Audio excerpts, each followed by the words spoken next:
Recording by Newgate Novelist. The Former Passengers by Bithia Mary Croker. Who is whispering and calling through the rain?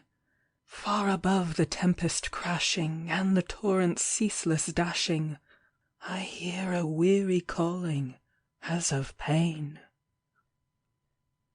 If anyone can help you, it will be Captain Blaine.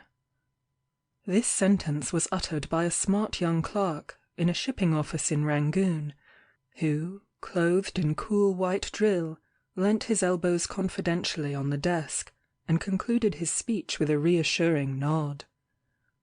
I was en route from Upper Burma to Singapore in order to attend my sister's wedding.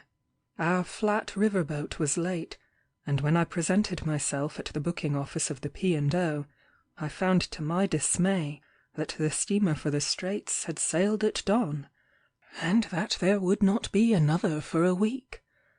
I was therefore bound to miss the wedding and waste my precious leave in Rangoon, thanks to the leisurely old tub that had dawdled from Mandalay. I turned my eyes expectantly on Captain Blaine, a short-necked, weather-beaten sailor, in a blue serge coat with gilt buttons and a peaked cap. He surveyed me steadily, with a pair of small keen eyes, and evidently did not receive the suggestion with enthusiasm. "We don't carry passengers," he announced in a gruff voice. "My ship is only a cargo boat, a tramp, and we have no accommodation whatsoever." "No accommodation?" echoed the clerk, incredulously. "Oh, I say, come!" "Why, you know very well that all the cabins are chock full of cargo, and we have never carried a passenger since I took command." "If there was any hole or corner where you could stow me, I don't mind how I rough it," I urged. "I'll pay full first-class fare." "Oh, there's lots of holes and corners," admitted the captain, "and you'd just get the ship's rations, same as the officers and myself, no soups and entrees, plain roast and boiled." "I'm not particular. I'm ready to eat salt junk and sea biscuit. I'll do anything, short of swimming, to get to Singapore by next Wednesday." "Is it so very important?" demanded Captain Blaine. "A wedding. No, in answer to his commiserating stare. "Not my own. But I've to give away the bride." Well, I suppose I must try and stretch a point. Mind, I'll take you at your word about the passage money. Never refuse a good offer, is my motto. So, Mr. And he paused interrogatively. "Lawrence is my name." "Mr. Lawrence, if you'll be down at Godwin's Wharf tomorrow, at 9 o'clock, with your baggage and bedding and servant, we will lie off a bit, and any sampan will put you aboard in 5 minutes. Ask for the Wandering Star." And with a nod between the clerk and myself, he turned his back and stumped out. "He is not very keen about passengers, eh?" remarked the clerk with a laugh. "I wonder why." "I suppose because she is a dirty old cargo boat, but any port in a storm, or rather, any ship, in this crisis, for me." "Ah," said the clerk, rubbing his chin reflectively, "I've a sort of idea, though perhaps I dreamt it, that there is something rum, or out of the way, about this Wandering Star." "Well, whatever it is, I'll risk it," I answered with a laugh, as I followed the captain's example and took my departure. Punctually at 9 o'clock next morning, I embarked in a sampan, and was rowed down the swift Irrawaddy. "That cannot be my steamer," I protested, as the boatman made for a long, low, raking craft, a craft of considerable pretensions. She looked like one of the smaller vessels of the P&O fleet. But, sure enough, the boatman was right, for as we passed under her stern, I read in yellow letters the name, Wandering Star. A closer inspection showed her to be simply what her commander had stated, a tramp. She was dirty, rusty, and travel-stained. When I clambered aboard, I found no snowy decks or shining brasses, but piles of cargo, bustling coolies, and busy blue-clad lascars.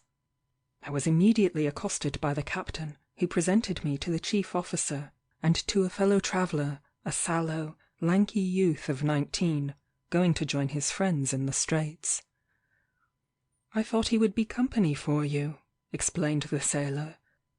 "We are off in half an hour," pointing to the Blue Peter at the fore, "and we're loaded to the hatches. Mr. Kelly here will show you to your quarters." As I followed the chief officer, I was astonished at the dimensions of the Star. It was a considerable distance from the captain's snug cabin, near the bridge, to the poop. We made our way below, into a long saloon with tables and seats intact, but the aft part piled high with bales. There was a strange, musty, mouldy smell. It felt damp and vault-like, and afforded a sharp contrast to the blazing sun and cobalt sky on deck. As my eye became used to the gloom, I noticed the lavish carving, the handsome mahogany and brass fittings, the maple wood doors and panels, the remains of better days. My cabin contained 2 bunks, and in one of these my servant, a Madras butler, called Swami, had already arranged my bedding. "I wonder you don't carry passengers," I remarked to Mr. Kelly. "What a fine saloon! I should have thought it would have paid well."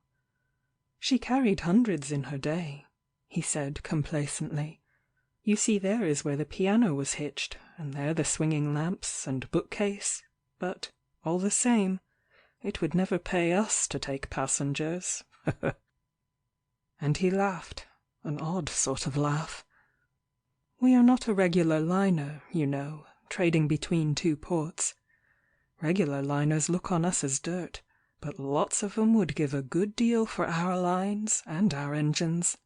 There's some of them I would not send my old boots home in. We pick up cargo as we find it. One time we run to Zanzibar, another to Hong Kong, another to the Cape, or maybe Sydney.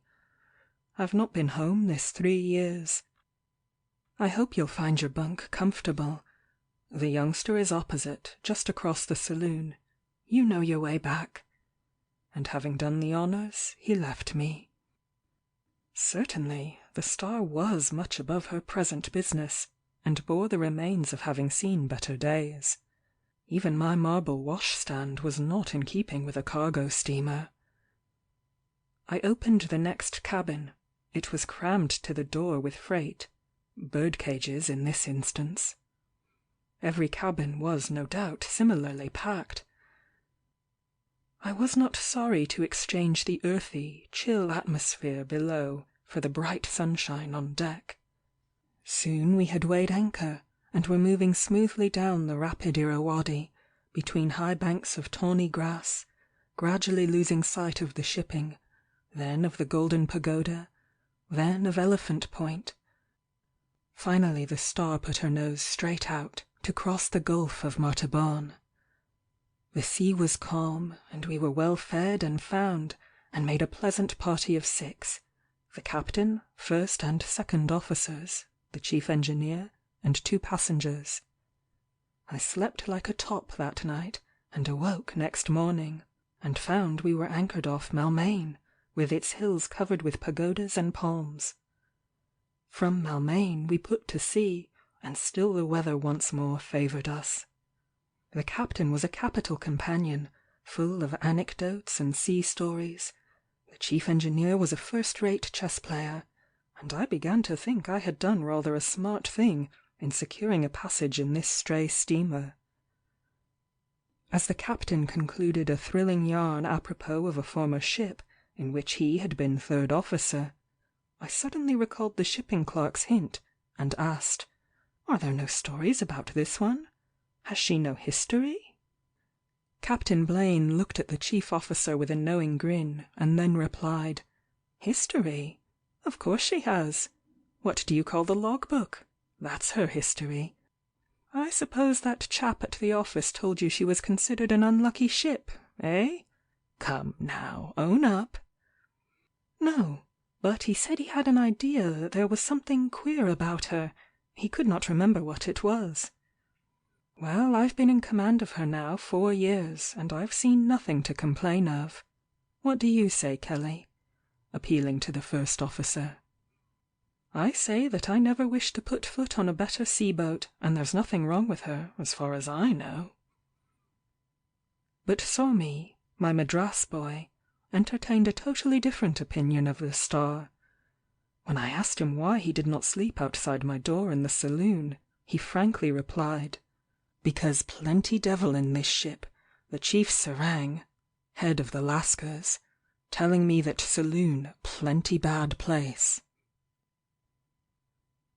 We were now within 48 hours of Singapore, when the weather suddenly changed, as it frequently does in those treacherous seas.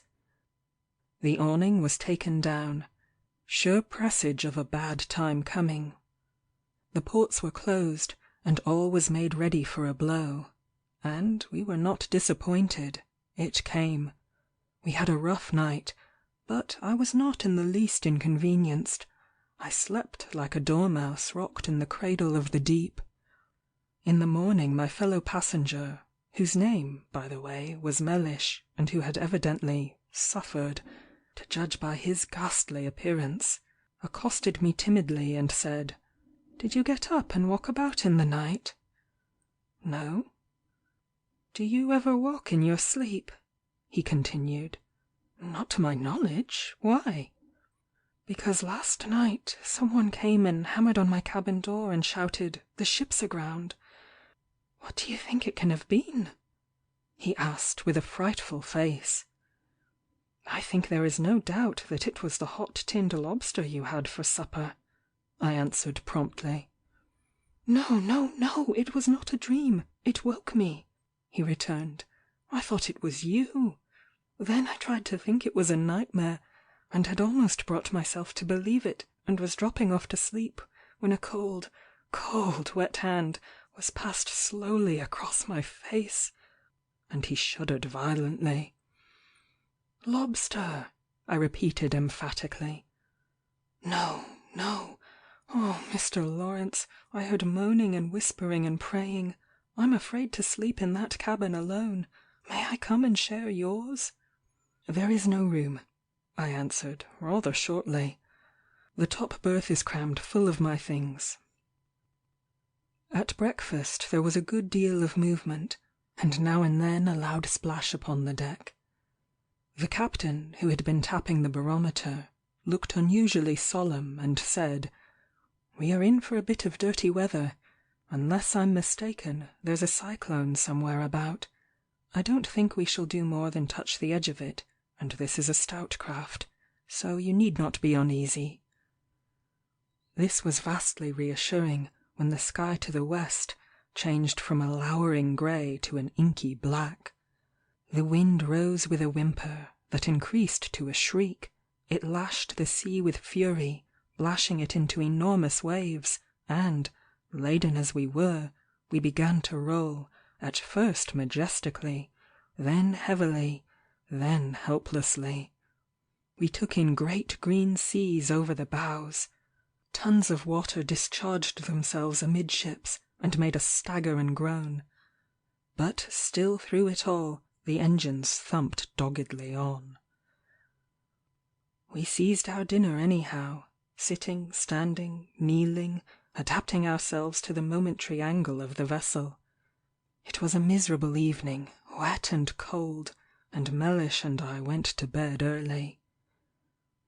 The deadlights were down, the hatchway closed behind us, we were entirely cut off from the rest of our shipmates for the night, and the saloon smelt more vault-like than ever. I turned away from Mellish's grey frightened face, and stammering, piteous importunities, shut myself into my cabin, bolted the door, went to bed, and fell asleep. Meanwhile the storm increased to a hurricane. The motion was tremendous. I was flung violently out on the floor, as the Star made one awful plunge, and then righted herself. I was, needless to state, now thoroughly awake, and, scrambling back into my berth, and clinging to the woodwork with both hands, lay listening to the roaring of the tempest, which rose now and then to a shrill shriek that had a terribly human sound. My heart beat fast, as my ears assured it that I was not merely listening to the raving of the gale, but actually to the piercing screams of women and the hoarse shouts of men. Just as I had arrived at this amazing conclusion, the door of the cabin was burst open, and an elderly man, in his shirt-sleeves, was hurled in. "We're going down!" he bawled excitedly. "And the hatches are fast!" I sprang up, and the next lurch shot us both out into the saloon. And what a scene did I behold by 3 lamps that swung violently to and fro! Their fitful light showed me a large number of half-dressed strangers, in the last extremity of mortal fear.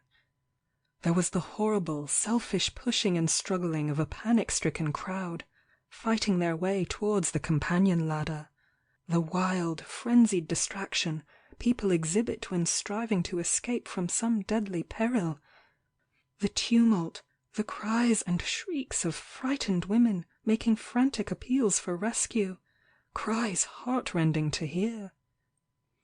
Besides the dense struggling block at one end of the cabin, battling fiercely for escape, there were various groups apparently resigned to their impending fate. A family at prayer, 2 men drinking raw brandy out of tumblers, an ayah beating her head upon the floor and calling upon Ramaswami, an old lady with a shawl over her head and a Bible on her knee, a young man and a girl, hand locked in hand, whispering last words, a pale woman with a sleeping child in her arms. I saw them all. I saw Mellish clinging to the saloon handrail, his eyes glazed with horror, and gibbering like an idiot. The crash of broken crockery, the shrieks of despair, the roaring of the wind, the sullen thundering of the seas overhead, combined to make up the most frightful scene that could possibly be imagined. Then all at once a beautiful girl with long dark hair streaming over a white gown rushed out of a cabin and threw herself upon me. Flinging her arms round my neck, she sobbed, "Oh, save me, save me! Don't let me die! Don't let me die!" Her wild, agonized face was pressed closely to mine. Her frantic clasp round my neck tightened like a band of steel. Closer, closer, closer. I was choking. I could not move or breathe. She was strangling me as she shrieked in my ear, "It is coming now! This is death!" There was one awful lurch, a grinding crash, a sinking sensation, a vice-like grip about my throat, and outer darkness.